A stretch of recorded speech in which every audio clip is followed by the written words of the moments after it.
So tell me where the story begins. So this particular story begins in 2011. So I was working in a nursery in England and I wanted to escape my life, I suppose.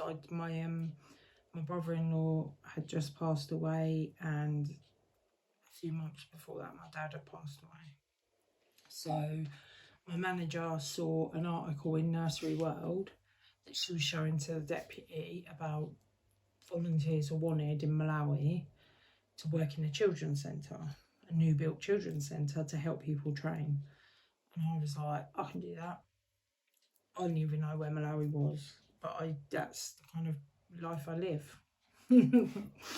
So I decided to sign up for it, and I got accepted, and I planned to go in September 2011. I then got delayed because the children's centre wasn't built. Went in November 2011 to help Malawians with their childcare standards and raising the standards overall for them. Anyway, yeah, so I went along, I was volunteering, all my food and bills were paid obviously, but obviously I didn't earn any money or anything. During my time there, I met Derek, my husband, and fell in love. And by Christmas 2011, I knew that I wasn't coming home. So yeah, it was a true love story. Then in 2012, I had started to have bouts of illness while away. I'd been on a drip in the hospital, something else had happened, I had an eye problem. And then one day I got up and I kept falling over, my balance had gone funny. And I was very much like all of our family are, like, let's just crack on with this. However, Derek was like, I want you to see someone about this. He obviously was paying more attention to the build up. So we went to see a consultant, had an MRI scan through the back door, obviously. Paid a lot of money, had an MRI scan, to be told that they thought I had multiple sclerosis. And me and Derek just thought it was hilarious and just thought, these people don't know what they're talking about. And we were like mocking it because we knew my brother-in-law had it in England and my cousin had it, and yeah, but didn't know loads about it. So, suspicions of MS. Well, that's what they thought in Malawi. And then, so what was next after that? We decided to not tell anyone in England because I didn't want them to be worried about me.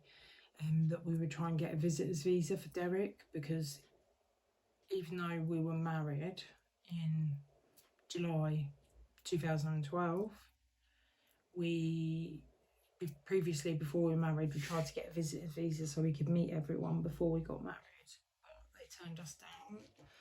So then we were married, and I had some money from my dad's house, a little bit of money, but I could support both of us. So we went in Christmas 2012. I booked a private appointment with a consultant, a neurologist, Dr. Redmond at the Chaucer, who looked at my scan from Malawi, looked at the letter and diagnosed me with relapsing and remitting MS. And then we weren't laughing. So, what did you think at that point? What were your initial thoughts? What the hell? I was like, do you take drugs with it? Like, what is going to happen? I live in Malawi with my husband. What does this mean for us? Like, as a couple going, newly married and in love couple going forward, like, we wanted to bring our children up in Malawi and have a life there. I'd got a job in a primary school. Derek was working. He was a manager. So I didn't know, and I wanted to protect my family as well. My sister took it particularly hard because her husband had MS, and for her it was not nice to relive. Okay, So that left you obviously with a bit of a predicament, didn't it? So did you go back to Malawi at that point?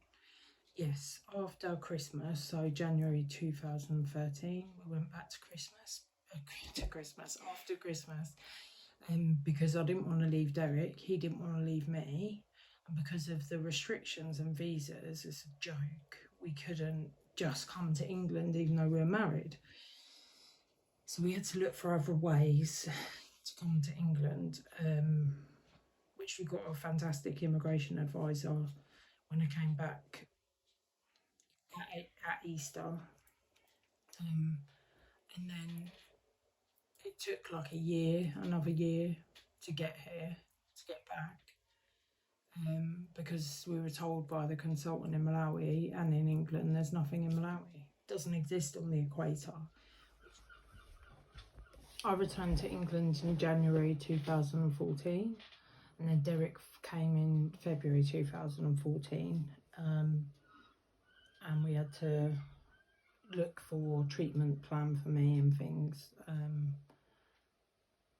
see what we could do to help with my MS.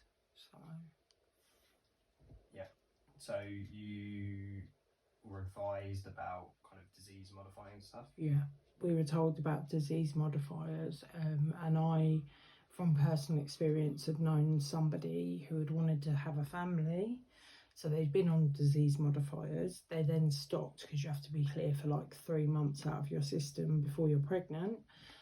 And I just saw a decline in their health, and it didn't make sense to me. It did not make sense to me to start drugs, stop them, have children. So we decided that the most important thing for us was to have children, a family, before I touched any kind of drugs. And then what's the next part of the story? Who comes along then? So in 2020, 3 weeks before lockdown and COVID took over the world, Derek Gerald Diller was born. Junior, aka Junior, was born into our lives, a force of nature, always. The child, the total opposite of a lockdown child, lockdown baby. And then I can't remember how old he was, but I found out I was pregnant again pretty quickly, and it was a bit of a shock. In 2022, Levi, his little brother Levi Paul Diller, joined us, and then there was 2 force of natures living in the house, and they always say the parents are in charge, but it's not true.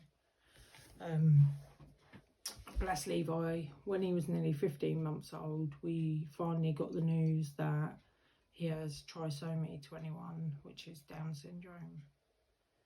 So he may never be independent. So I went back to my original thinking of my MS and how I was going to kick it in the butt and stop it, or be the best version I can of myself. Okay, so I guess not everyone knows what MS is, but what does it mean for you? So many things. Doing this whole fundraising thing and obviously opening up a can of worms, it's like Pandora's box. You can't put it back in once you've got it out. So I've been feeling particularly, I'm feeling MSy today, because all the feelings and emotions that are attached to what this is for me, when I spend most of my existence trying to ignore what I'm going through, because keep calm and carry on. It means having accidents, like bladder and bowel accidents, totally unexpectedly. It means having to think about every step that I take. It means tripping up with no shoes on or slippers or flip-flops. It means not being able to pick my son up out of his cot in the morning because of pains in my back and my legs. It means being so fatigued I feel like a double-decker bus has hit me. It means brain fog, which means I can't get my words out properly. It means having to take a career break from work, which I absolutely hate. I've worked since I was 14. It means maybe not being there for my kids as they get older. And what if they had to become carers for me? Absolutely not. It breaks my heart. I didn't Levi, like, we had tests to make sure he was okay and we weren't told, and it just makes me angry because I'm disabled and now, bless him, he's got his own disabilities too. So what options you got? What have you decided? So I want HSCT, which I don't even know what it stands for, but basically it's a stem cell transplant where they will inject me with drugs to produce stem cells in my bones, remove those, give me chemotherapy, kill everything off, then they'll put their stem cells back in, which will grow healthily and help, like, stop my system attacking itself and hopefully halt my MS and even get some improvement in my symptoms and stuff. Basically, it's like a giant computer, turn it off and on, reboot. And what do you think that could do for your life? I don't even really want to think about that, because it's like dreaming to win the lottery or something. Like, it's like out of reach right now. I need to fundraise money so that I can be in Mexico doing this for my children, for my husband, for my family. Imagine, I don't know how you explain it to people, that I'm so grateful that other people I love don't have to go through this. Like, you want people to not, like, have empathy, but you don't, because you don't want them to go through this. Jesus, like, walking along without having to think about every step, that would be really weird, but amazing. Maybe I'll have energy to do something else, having enough energy to get through the day without thinking about my next move. Like, am I going to be able to feed the children? Can I bath them tonight or not? I don't have enough energy. Is there someone who can help me? Will they be all right to go until tomorrow? Like, just stupid things like that, that do the washing, do the hoovering and not be wiped out. Just, I don't know, I can't put it into words really. What would be the ultimate goal? What's the pipe dream that you could do? I thought of something really stupid, because let's face it, before I had MS I wasn't exactly fit and healthy, although I was in a better state, laughingly. I want to be in the mum's race at one of my son's sports days, which is so beyond ridiculous. But imagine being able to run without my stick, or wobble, because that's what I do. I like wobble from A to B. But that would be hilarious. And to show my children, just because you're disabled doesn't mean that's it. There's like a whole other life. You just have to change your mindset. So, in terms of your treatment that you want to go ahead and have, so what's the plan? My plan is always the extreme. I want to go to Mexico and get my stem cell transplant. If anyone knows about autoimmune diseases or anything about stem cells, the leading people carrying this out are Mexico and Russia. Even I'm not mental enough to consider going to Russia right now with all the political unrest that there is. That would be crazy. So Mexico it is. I've made contact with them. They seem like good people. I've done a webinar. I've looked at the facts. I know people will say, why aren't you doing it in England? Well, because I'm not sick enough is the answer. Because I didn't take the drugs they wanted me to. There's now research out that stem cell transplants are more effective to people who have not taken disease modifying drugs previously. So for me, it's not about putting a plaster on a bullet hole. I just want to get it done. And if Mexico's the only way that I can, I previously was accepted onto a trial, but that was without chemo, and then my MRI got messed up. and that was a long time ago, but I know I'm not, I've spoke to my neurologist, I'm not eligible for any trials right now. And if I did it in England, it probably cost £100,000. And also they haven't been doing it as long as the people in Mexico, so they're not the experts on it. So what we look at in terms of cost? So I've looked at, rounded it up, I've got some breakdowns if people want them, but you're talking like 50 grand, which sounds like a lot, but that's half of what England wants for it. I'd be gone for 28 days, and that will be the hardest part. Being away from my children and my husband and my family, friends. £50,000, a lot of money. So what's the plan? How are you going to raise that? Win the lottery. Oh no, that's my other plan. We've got a couple of fundraising events lined up, and I've got beautiful people in my life that keep coming up with more ways that I can beg, borrow and steal.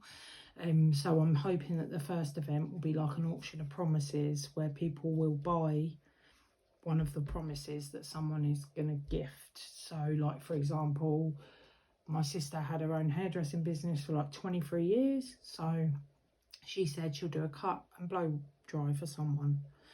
So people will pay whatever they think they want for that. Someone else is willing to do a Reiki treatment, just stuff like that. So people that you love and know you give you your their time with their skills, you auction it off with people and then make money that way. And then there's been a couple of other crazy ideas that have just been brought to my attention. Like, some of my crazy ass family want to do a bike ride to Dublin. I don't know how this is going to go down, but you know, if you know of anyone with any accommodation that they can stay on the way, that'd be amazing. Oh God. Someone else has come up with a music festival idea, because we know some musically minded people. Someone else, my bestest friend, who was the one that told me I had to tell my story, be vulnerable, lay it all out there. She's going to help set up an indoor boot fair, because that's her skill. Yeah, everybody's giving whatever they can. I've just got to not expect too much from people, but I just want to do it, and then I can give back to these people that I've got so many beautiful people in my life. Me and my boys are so lucky. And when I say my boys, I mean Levi, Derek and Big Derek, all of them. That's your story in a nutshell, right? So yeah. I'm hoping, I just wanted to say thank you for taking the time to watch this video, which is my worst nightmare, let me tell you, making this video, apart from MS and my son being ill. I just want to say, if anyone can help in any way possible, or they can think of something, we'll be so grateful, whether that goes towards helping me or raising awareness of this stem cell, or just MS in general, because I really hope that I can do this. And I've started volunteering at the Kent MS Therapy Centre, and I'm hoping I'll continue with that, and go on and help other people to tell their story and get help they need. Like, pay it forward. Like, if I'm going to be helped, and I hope I am, by people, I can give back. That's all I ever wanted. It makes the world go round. Help each other.